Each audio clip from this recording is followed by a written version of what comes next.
Malapit na ang palitan ng pamunuan sa Cebu. Kaya si Governor-elect Pam Baricuatro bumisita sa Kapitolyo. Nasa Camotes naman ang outgoing governor na si Gwen Garcia. Narito ang agenda report ni Marian Uy. Hello!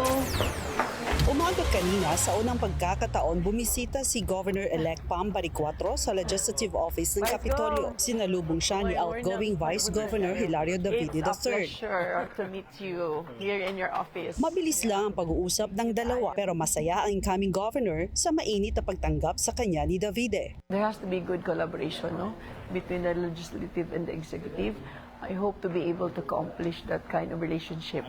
Matapos mag-usap, nagsilbing tour guide at pinakilala ni Davide si Baricuatro sa ilang staff nito sa Legislative Department. Habang nasa Kapitolyo ang incoming governor, nasa isla ng Camotes naman si outgoing Governor Gwen Garcia para pangunahan ang oath-taking ng mga alkalde ng One Camotes Island ng One Cebu Party. Kasama ni Garcia ang kongresista ng 5th District na si Duke Frasco at incoming Vice Governor Glenn Soco.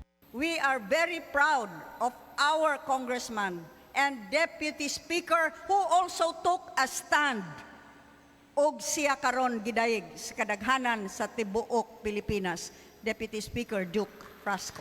Muling sinabi ni Garcia sa harap ng mga opisyal ng Camotes na magtulungan lalo na't ilang araw na lang bago na muli ang administrasyon ng Cebu.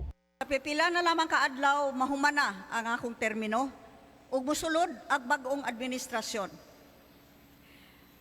Kiningin yung panaghiusa, makita ninyo nga hagiton. Your unity will be tested time and again. But I have faith in you.